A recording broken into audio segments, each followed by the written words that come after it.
Le PDCI RDA est sous le feu des projecteurs. Son président, Tidjane Thiam, élu brillamment à la convention éclatée pour porter les couleurs du parti à la présidentielle d'octobre 2025, est victime d'une cabale judiciaire visant à l'éloigner de la course au pouvoir d'État. Face à cette situation qui justement ressemble à une manipulation de l'instrument judiciaire, le PDCI RDA s'active et entreprend de mener plusieurs actions en vue de déjouer les plans de ses adversaires. Mesdames et messieurs, bonsoir et bienvenue dans votre émission d'actualité, c'est jeudi.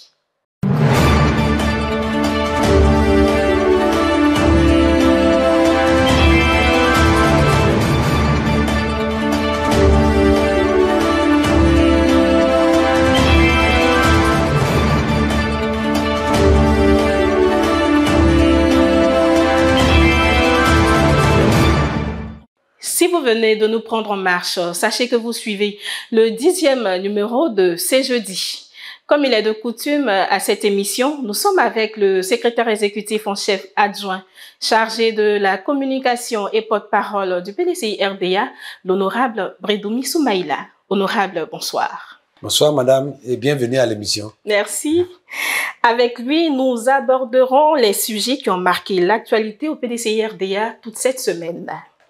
Honorable, après la décision de radiation du président Tidjane Thiam de la liste électorale, les avocats du parti, en l'occurrence Maître Adjeluc et Maître Dadje Rodrigue, ont animé une conférence de presse ici même à la maison du parti, au cours de laquelle ils ont annoncé qu'un recours a été officiellement déposé contre la décision de la juge Aminata Touré, puisque selon eux, cette décision était juridiquement nulle. Alors, que doivent retenir les militants après cette conférence de presse? Merci madame. Les avocats, en plus de Maître Dadje et de Maître Adje, étaient aussi présents Maître Chibi et Maître Neme et puis Maître Brou, qui donc ont animé ensemble la conférence de presse que nous avons organisée. Ce qu'il faut retenir, comme vous l'avez indiqué, c'est qu'il est décidé d'une manière ou d'une autre de faire tout pour éviter que le président Tidjane Thiam soit candidat à la présidence de la République pour les élections de 2025. Donc tout ce qui est en train d'être manigancé, c'est pour arriver à le disqualifier des élections. Ça, c'est connu. Alors, comme on ne peut pas le dire officiellement, on utilise des subterfuges juridico-politiques pour l'en écarter. Mais ce qu'il faut retenir, c'est qu'on reproche au président Thiam d'abord d'avoir été élu président du PDCI RDA alors qu'il n'était pas ivoirien. Et donc, alors qu'il était français, et donc il n'était pas ivoirien, et donc il ne pouvait pas le faire. Ce qui a été démontré par A plus B, que le président Tidjane Thiam est ivoirien. Parce que nos tests au niveau du PDCI RDA disent qu'il faut être ivoirien. On n'a pas dit qu'il faut être exclusivement ivoirien.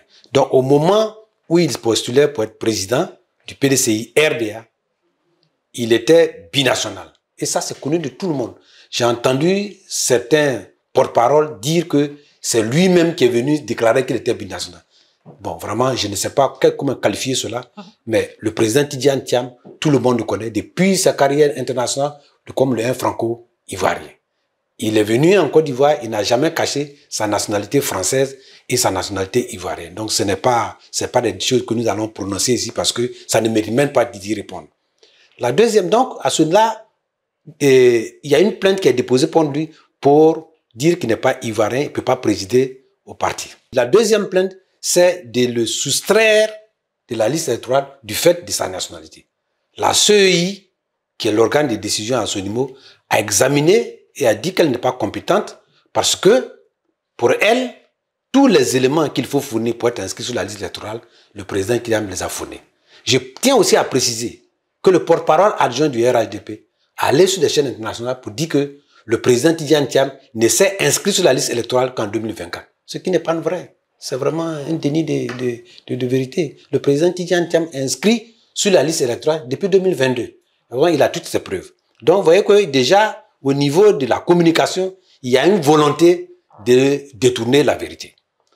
Ceci étant, la CEI l'a maintenu sur la liste et il y a une plainte auprès du tribunal de première instance d'Abidjan Plateau et la présidente du tribunal à statuer en faisant référence à bien sûr comme moyen la nationalité, ce qui n'est pas de son ressort.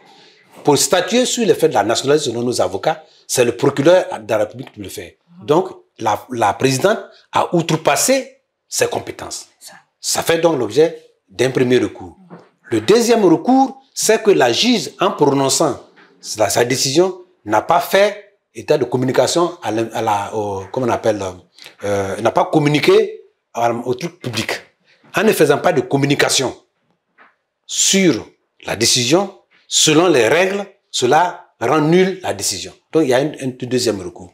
Le troisième recours, c'est que Maître Dagué particulièrement a démontré par les extraits à la mairie du Plateau, dont une copie à la mairie à Nantes, que le président Tidjane Thiam est né d'un père français. Il a fourni les documents avec des extraits de la copie intégrale de son extrait de naissance.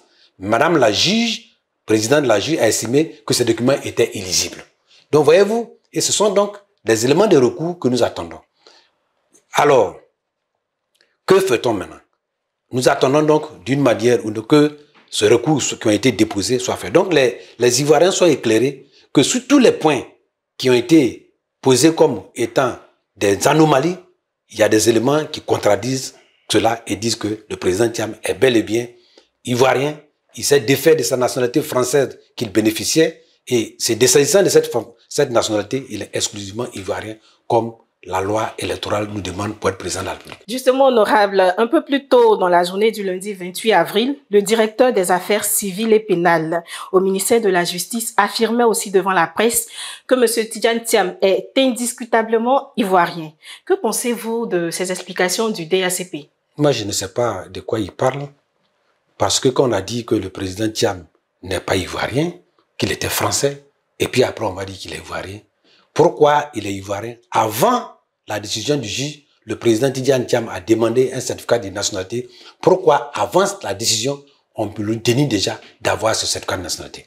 Il y a une manipulation, un jeu de ping-pong entre les juges et ceux qui parlent en leur nom, qui font que on donne l'impression que la loi est une affaire de sorciers.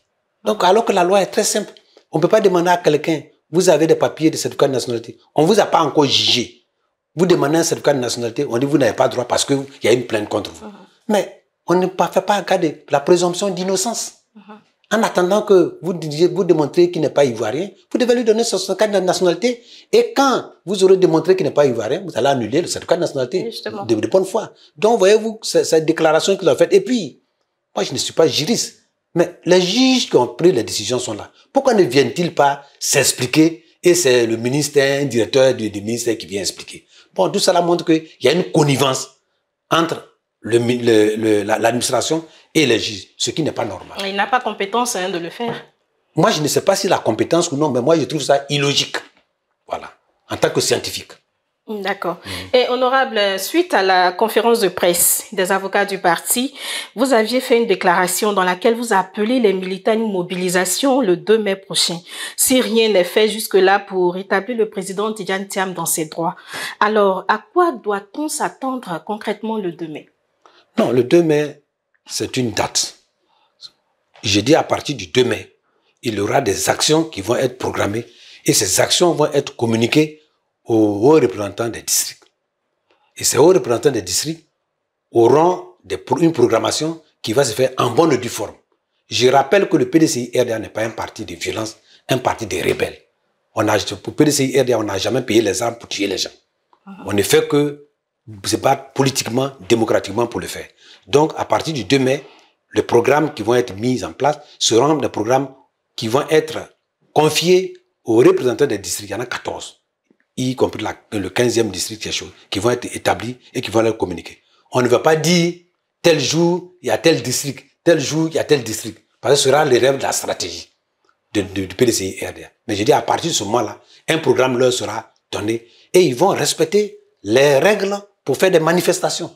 Les manifestations des partis politiques sont inscrites dans la Déclaration universelle des droits de l'homme et dans notre Constitution. Donc nous avons le droit de manifester notre mécontentement en tant que parti politique organisé. Et ce qu'on demande au pouvoir public, c'est d'encadrer cela et de nous permettre de le faire. Et qu'on n'empêche pas des gens d'aller le faire par des subterfuges et par des menaces. C'est ça que nous avons fait.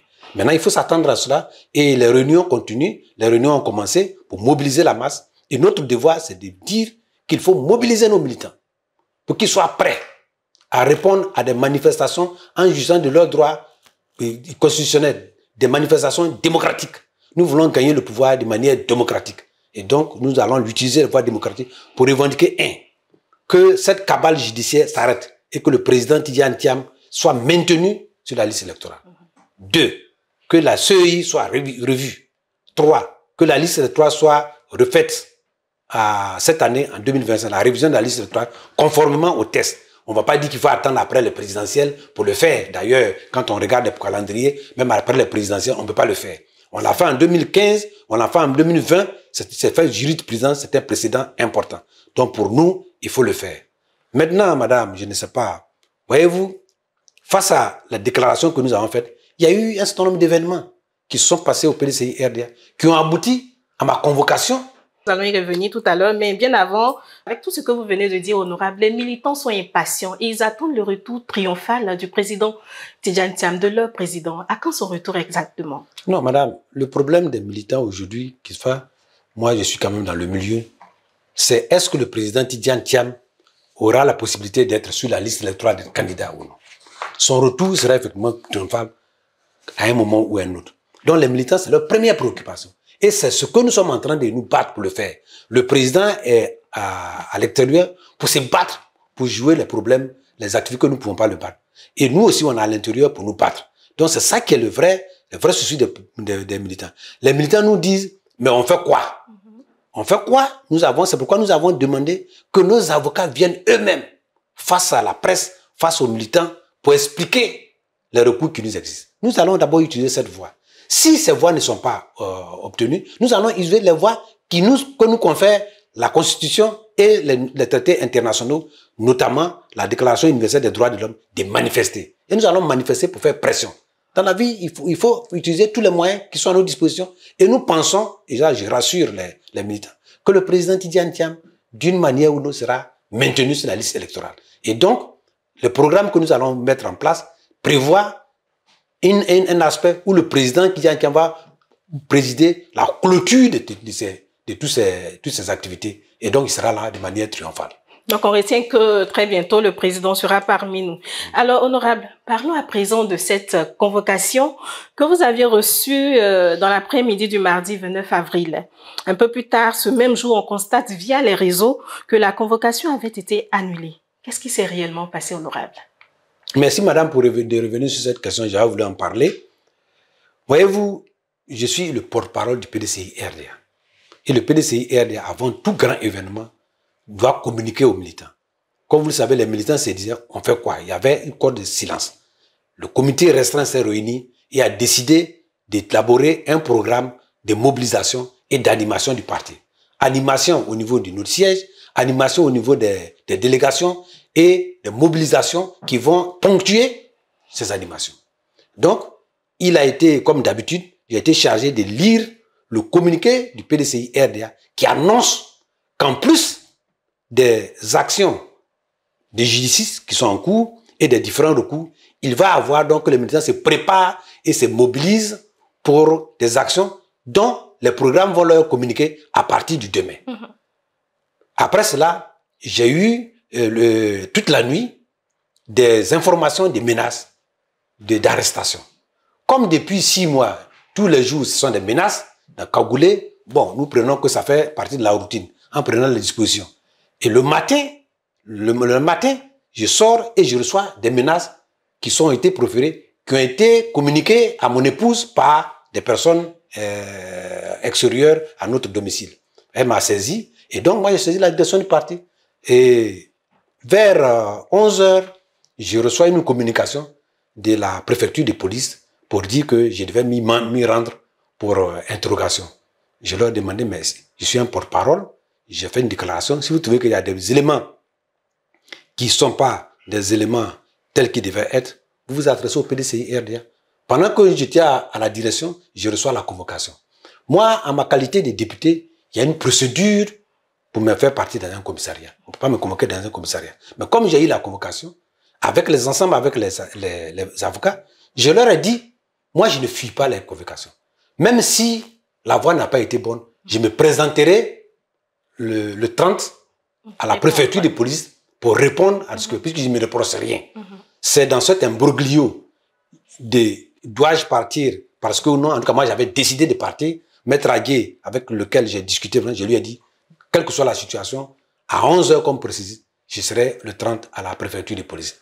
Et puis après, des négociations ont été faites. Je ne sais pas, moi, je n'ai pas été associé à ces négociations. On m'appelle pour dire que la convocation est annulée. Mais la convocation est annulée, je peux vous donner une information, qu'avec le président du groupe parlementaire, nous avons, à la demande du directeur général de la police, nous sommes allés à la direction générale de la police et nous nous sommes entendus.